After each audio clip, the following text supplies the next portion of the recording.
Hello et bienvenue sur Caro Magic Books. Je vous retrouve aujourd'hui pour vous faire mon book haul du mois de juin du coup. Je pense qu'il y en a un petit peu moins que d'habitude, un petit peu moins de réception et moins d'achats aussi.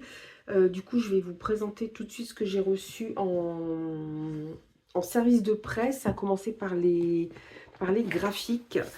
J'ai reçu tout d'abord le dernier Rick et Morty, Maudit Milkshake partie 2. Alors c'est, par contre, je ne sais plus de qui c'est.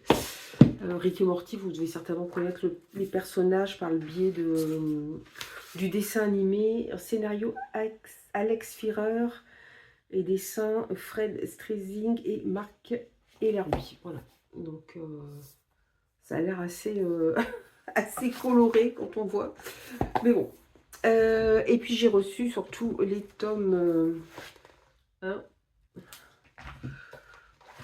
2 et 3, si je ne dis pas de bêtises, voilà, des âges perdus de Le Gris Bulgheroni Poli.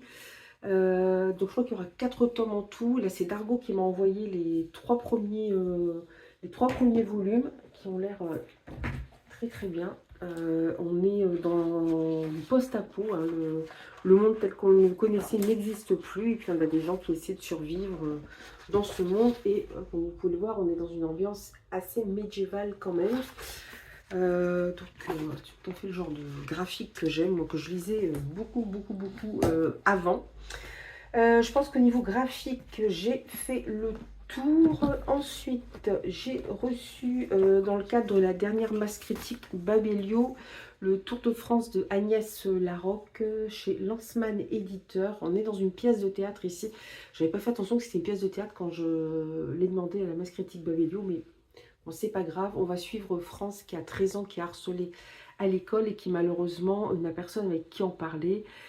Son père prépare un tour de France de façon en cyclisme et de façon virtuelle. Sa mère apparemment filme ses recettes pour les mettre sur les réseaux sociaux. Et son frère est plus intéressé par sa toute première fois avec sa copine.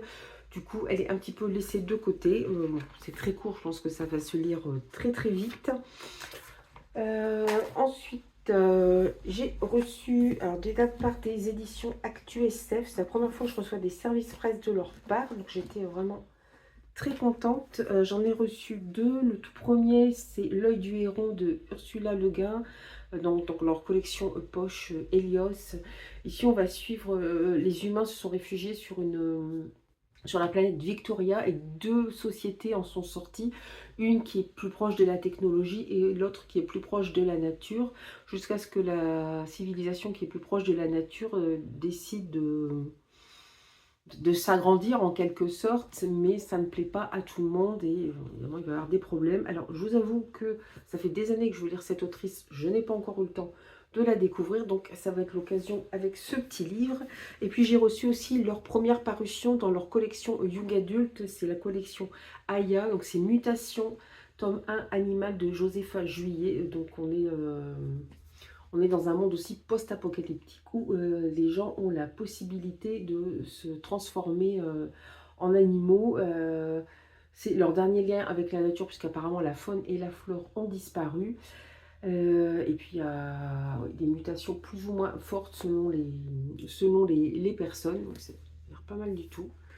Il est assez gros, mais enfin, c'est du young adulte, mais il est écrit assez petit quand même. Donc c'est pareil, celui-ci, je ne vais pas tarder à le lire non plus. Ensuite, alors j'ai reçu de la part, c'est pareil, c'est la première fois que je reçois des services de presse de leur part. Ce sont les éditions Rivka que je suis depuis un moment. J'avais commencé à lire chez eux Gods of Man, que j'ai beaucoup aimé. Et là, ils m'ont envoyé 2 de leurs romans qui sont déjà sortis depuis un petit moment, hein. Le Lys de Feu, tome 1, La prophétesse de Jacqueline Benson. Je crois qu'on est au 19e siècle, si je ne dis pas de bêtises. Ah non, je dis une bêtise. Nous sommes en 1914 en fait. Lily est assaillie de prémonitions qu'elle tente enfin d'empêcher de se réaliser. Mais pour sauver la vie de son amie, qu'elle n'a pas d'autre choix de révéler ses plus sombres secrets à un homme qui ne lui inspire pourtant pas confiance, Lord Strangford, baron solitaire hanté par ses propres pouvoirs extraordinaires. Donc on va être dans un Londres, mais qui va être empreint de magie. C'est une trilogie pour cette série-là. Et puis, il m'a envoyé aussi Une nuit infinie de Elliot Schrefer. Donc là, on est pareil dans le futur. Une femme est allée sur une autre planète parce que la Terre est en train de se mourir. Donc c'est un peu le seul espoir de l'humanité, c'est de pouvoir, je pense, coloniser. C'est une planète, hein, c'est ça, j'ai pas de bêtises. Enfin, un des satellites de Saturne, pour être plus exact. Donc c'est un peu leur seul espoir. Malheureusement, apparemment la mission échoue. Ils n'ont plus de nouvelles de cette femme jusqu'à ce que des années plus tard, ils reçoivent une balise de détresse de la part de cet astronaute et ils envoient 2 jeunes hommes dans un vaisseau spatial pour rejoindre le satellite de Saturne. Alors je pense que les relations entre les deux ne sont pas très très bonnes au départ et puis petit à petit je pense qu'il va se nouer une romance entre les deux. Je vois qu'à la caméra on a l'impression que c'est flou, mais en fait il y a un jeu effectivement avec leur reflet dans le hublot. Voilà, donc on est dans un SF aussi, mais avec une romance qui sera, je pense, assez développée quand même. J'ai reçu de la part des éditions Eldercraft avec lesquelles je suis en partenaire La Voix des Immortels de Georges Biot. C'est comment on est pareil, dans un monde imaginaire où autrefois les nécromanciens jouaient un rôle important, mais ils ont disparu. Et on va suivre Lanig, qui est peut-être l'un de ces derniers nécromanciens qui sont maintenant chassés et complètement détestés, voire haïs. Et il va raconter son histoire. Alors je ne sais pas comment ça va se développer, si on va voir que le passé de ce personnage ou s'il va y avoir des répercussions sur le présent. J'ai retrouvé l'autre service de presse que m'ont envoyé les éditions Eldercraft, c'est Cendre et Sang de Gigi Moles. Je crois que c'est un tome 1.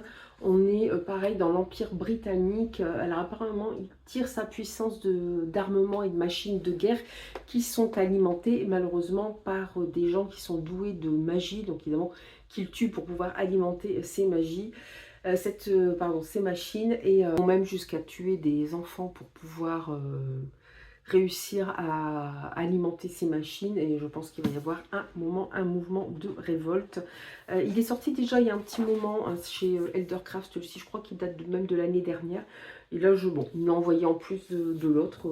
Écoutez, comme j'avais très envie de le lire, c'est l'occasion. Ensuite, toujours chez Dargo, j'ai oublié de vous montrer les 2 autres graphiques que j'ai reçus. C'est sorti là début juillet, c'est No Love Lost. C'est dans leur label combo, donc leur label Young Adult, c'est de Luca Oliveri. Là, c'est pareil, on est dans un monde post-apocalyptique et les humains vivent sur d'autres planètes. Ils sont protégés notamment par des soldats d'élite. Et là, on a ces 2 soldats, un jeune garçon et une jeune fille, qui sont amoureux de l'un de l'autre. Et malheureusement, leur vaisseau s'écrase sur une planète et ils ne vont plus... Enfin, ils vont essayer de se retrouver puisqu'ils n'ont pas atterri du tout au même endroit. Voilà, donc ça a l'air d'être une belle histoire à la fois de SF, d'anticipation, post-apocalyptique et une belle histoire d'amour.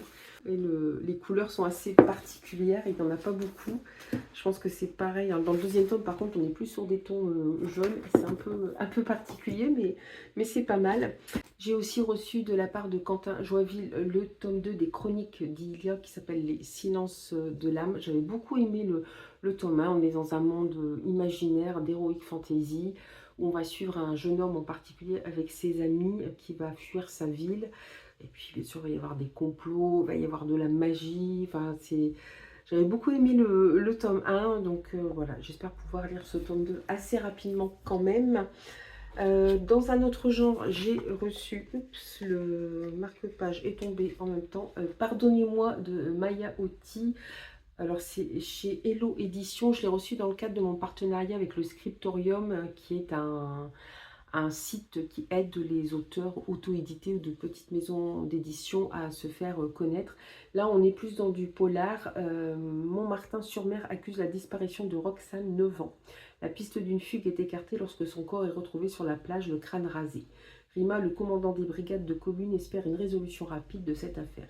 C'est sans compter sur Elodie, une seconde disparue, scolarisée dans la même classe. Coïncidence ou acharnement contre cette école, le ravisseur n'a jamais été aussi proche de ses proies. Voilà. J'ai décidé de me relancer un petit peu dans le polar. Je pense que ça me manque un petit peu de lire moins de polar.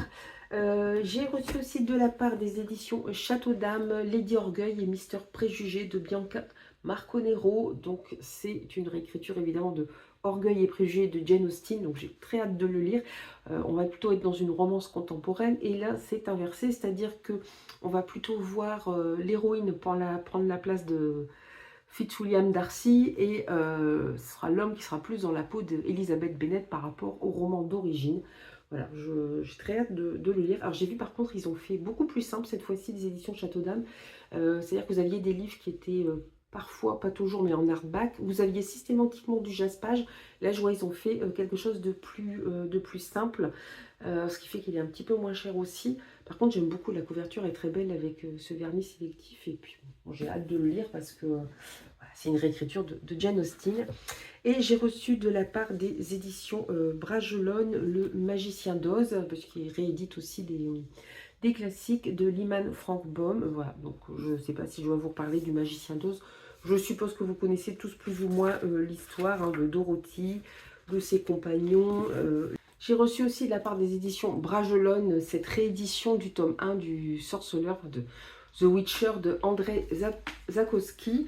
Voilà, comme ça, c'est l'occasion pour moi de découvrir enfin le Sorceleur, parce que j'ai jamais lu les livres, je n'ai jamais joué aux jeux vidéo, je n'ai pas vu la série puisque je n'ai pas Netflix. Voilà, donc j'ai commencé à le lire, parce que c'est le premier tome, c'est un recueil de nouvelles en fait, qui va permettre de découvrir le Sorceleur. Et bah, pour l'instant j'aime bien, j'ai lu quelques nouvelles. J'ai hâte d'en savoir plus, mais je pense que ce sera surtout plus intéressant quand ils feront les romans. Je ne sais pas s'ils vont tous les sortir sous ce format-là. En tout cas, j'étais vraiment très contente de le recevoir. Il est vraiment très très beau. J'ai reçu aussi de la part des éditions Actes Sud Jeunesse. Ils m'avaient contacté pour me proposer leur nouvelle collection d'épouvantes young adultes que j'ai déjà lu, dont je vous reparlerai. Enfin, il y en a dont je vous ai déjà parlé dans un vlog. Et là, lorsque je vous en parlerai, je pense dans un point lecture. Alors le premier, c'est ce soir, c'est Carnage. J'ai encore le service de presse dedans. C'est de Antoine Pietri. On va suivre 4 ados. Alors attention, c'est à partir, eux conseillent à partir de 15 ans. Ouais, je dirais pas avant le lycée en fait, même parce que bah, le premier personnage qu'on voit déjà est en train de fumer et pas une cigarette. Donc voilà, ça nous plante un petit peu de décor, et il est ami avec... avec un autre gars et une fille. C'est la seule qui semble avoir un petit peu de cervelle d'ailleurs dans le lot. Et puis le frère de l'autre gars, c'est Alex. Emma, Mathis et Alex, c'est ça, Alex et son petit frère.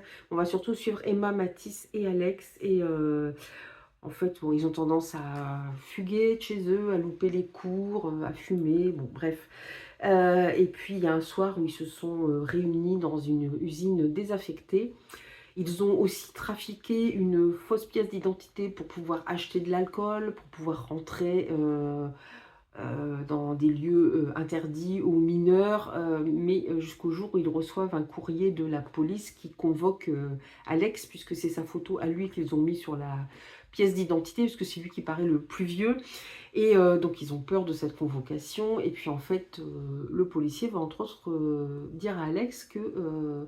ils ont retrouvé des traces de lui et de ses 2 amis dans cette usine désaffectée où ils sont allés juste boire un coup. En fait, bon, certes c'est des mineurs, mais bon, ça s'est arrêté là, sauf que pas loin a eu lieu un meurtre, et puis ils vont devoir évidemment prouver leur innocence, et ils vont se retrouver pris dans un engrenage assez sanguinolent quand même.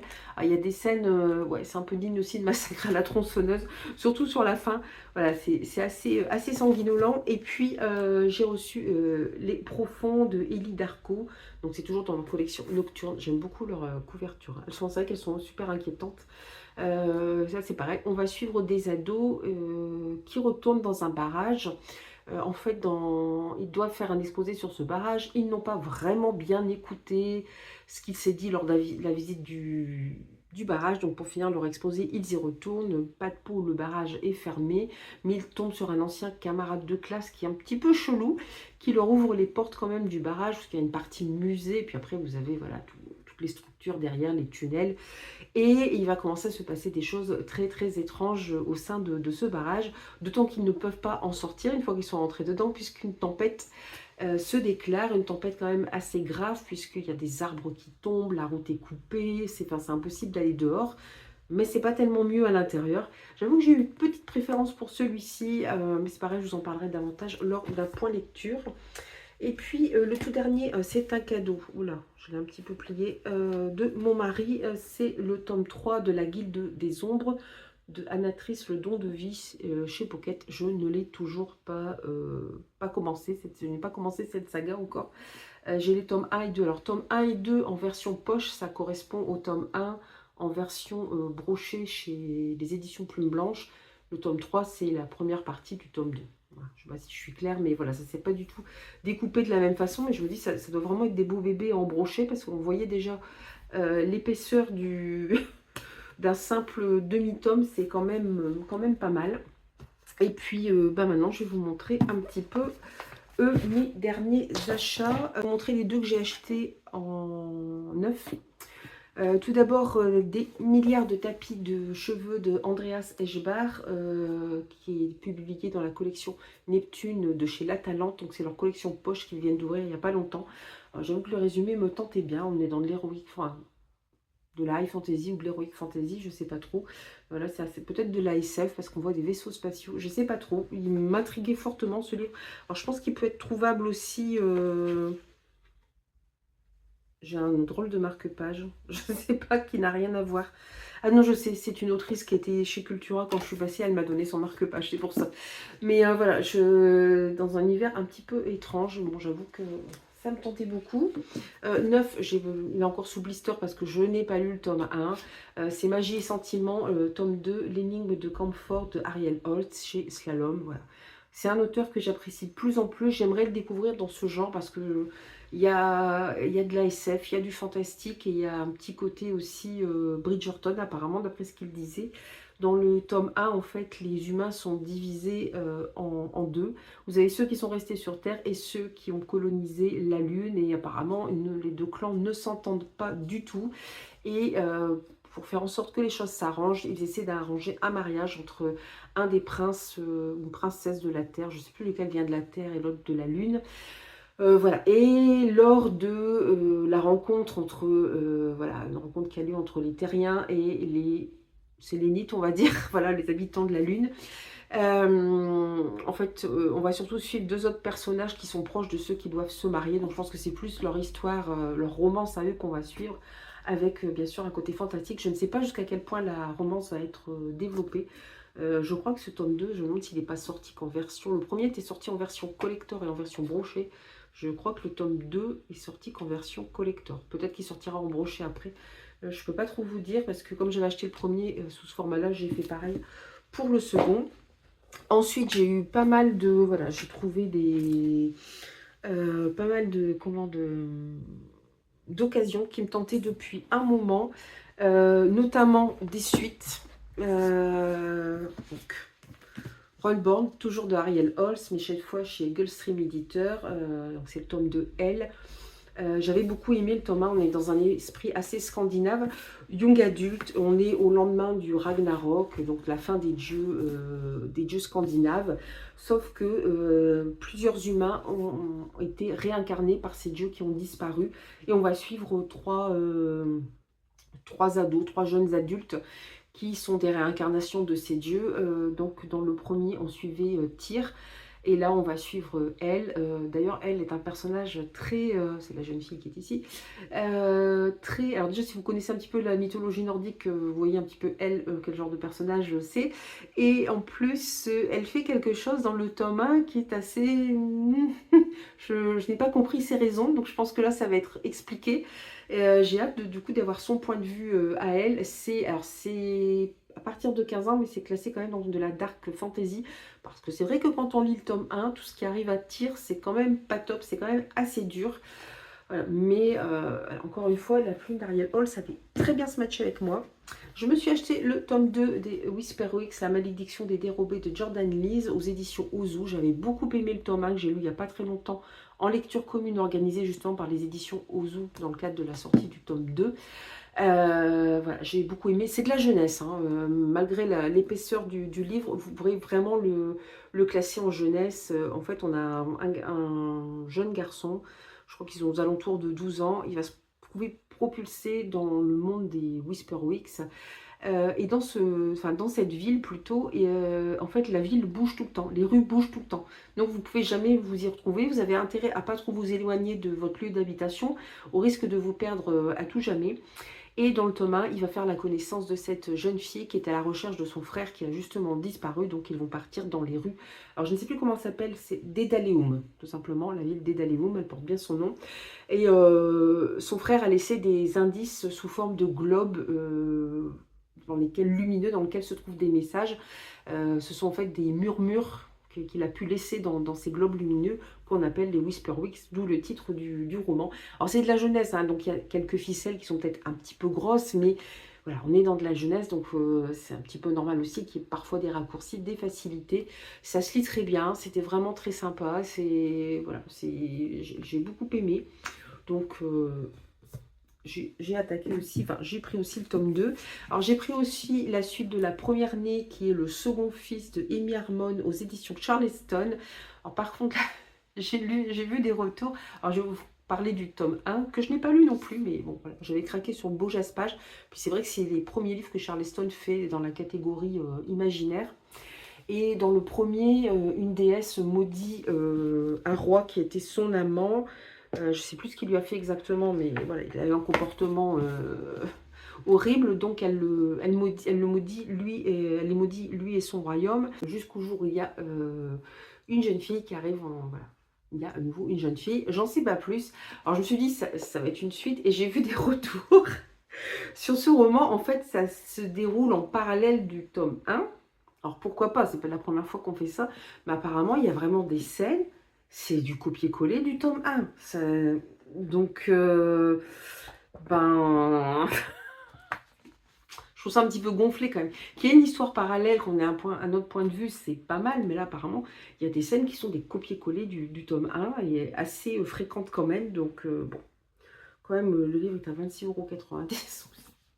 C'est un petit peu gonflé, mais on verra bien. Ensuite aussi j'ai pris le Démos, le tome 2. Enfin en même temps ils peuvent se lire séparément, mais ce sont des histoires soit qui se déroulent avant, en même temps, enfin voilà, il y a un petit peu les deux combos. Là c'est Le Prince sans terre de Liz Kressler aux éditions Gulfstream. Je ne sais pas si vous m'avez suivi sur les précédentes vidéos, vous savez que j'ai eu un énorme coup de cœur pour La Bénie de Césarée, qui baignait plutôt dans une ambiance, c'est pareil, nous sommes dans des mondes imaginaires, mais qui baignait dans une ambiance romantique, l'Empire romain. Là, on va être plutôt, je pense, dans des influences celtes, voire qui lorgneraient peut-être un peu vers les légendes arthuriennes, je pense, irlandaises, voilà. Ça se voyait déjà dans le tome 1, puisque un des personnages du royaume d'Arthos apparaissait dans La Bénie de Césarée, puisque ces deux royaumes qui étaient le royaume, alors je ne sais plus comment s'appelait le royaume dans le premier, c'est le royaume, c'est le royaume de Césarée, apparemment c'est le nom des dieux. Bon, bref, je ne me souviens plus de ça. Et voilà, ils sont en guerre, Arthos et Césarée, et voilà, il y avait un des personnages du royaume d'Arthos qui apparaissait dans le tome 1. Donc voilà, on sent des influences assez différentes. Le livre est très beau, d'ailleurs, j'aime beaucoup. J'ai vraiment eu un coup de cœur pour le tome 1. Alors je sais pas, il paraît que le tome 2 est un petit peu en dessous, voire carrément en dessous du tome 1. Alors c'est vrai que le tome 1, moi j'ai vraiment eu un coup de cœur.